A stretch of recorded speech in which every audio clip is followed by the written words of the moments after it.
Hello, what's up guys? It's me Anafan again and welcome back to TechAply. Well, we've been into a really new hot summer. I guess the atmosphere sometimes will witness it to be 45 or 46 degrees. Therefore, I've bought a new air cooler or swamp cooler to make me move on these hot irritating days. Let's see what we bought here.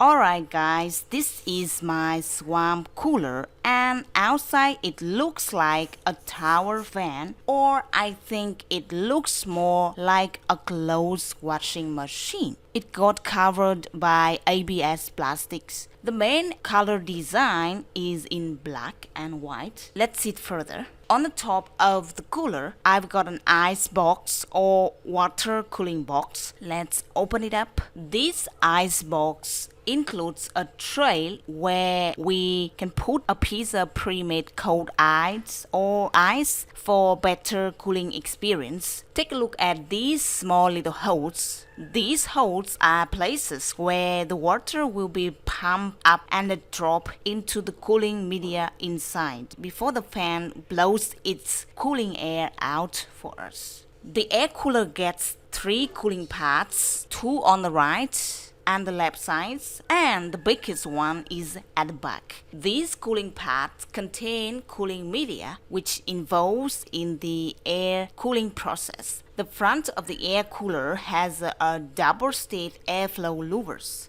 The outside louver can be adjusted up or down manually. The inside louver is adjusted through touch control swing button or use the same function on remote control. There's a 4-liter water tank here. The water level indicator shows when you should pour more water in. Typically, you should always keep the water in between min and max level, refilling the water through this water inlet here. When we want to drain the water out of the tank, just let it out from this water drainage here. This big tower air cooler fan can be easily moved around the house due to its 4 strong trolley wheels under itself. I can move it from a bedroom to a living room without hassle. Unless your bedroom is upstairs, then carrying it up will be easy as well, since this air cooling fan only weighs around 13 kilograms. Now, how to use some functions of it. The swamp cooler has quite a lot of functions. Let's check them here. On the list of the touch buttons here,